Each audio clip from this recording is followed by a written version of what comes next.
The gentleman from Alabama is recognized. Thank you, Mr. Chairman. I'd like to yield 2 minutes to my friend and colleague from Colorado, the chairman of the Strategic Forces Subcommittee, Mr. Lamborn. The gentleman from Colorado is recognized for 2 minutes. And thank you, Chairman Rogers. I rise today in strong support of the fiscal year 2024 National Defense Authorization Act. This bill prioritizes our military, safeguards their rights, and puts forward a fighting force that will stand against the threats facing the United States of America.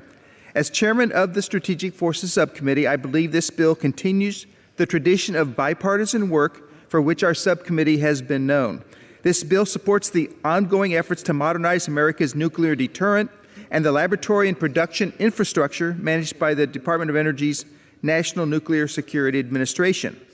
Additionally, the bill starts to address some of these risks that were taken on by the Biden administration by partially restoring funding to the SM-3 production line, which is part of the Aegis system that so successfully defended our ally Israel against Iran's ballistic missile attack earlier this year.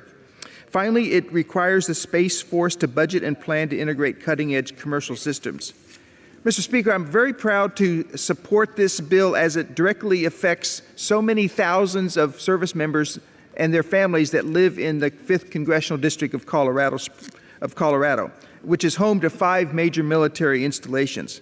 I commend the work of this year's Quality of Life panel, led by Representatives Bacon and Houlihan, which resulted in sweeping and long overdue improvements for the well-being of our service members and their families. As I stand here today, I want to note that this is the last time I will have the opportunity and the honor to speak in favor of this critical annual legislation.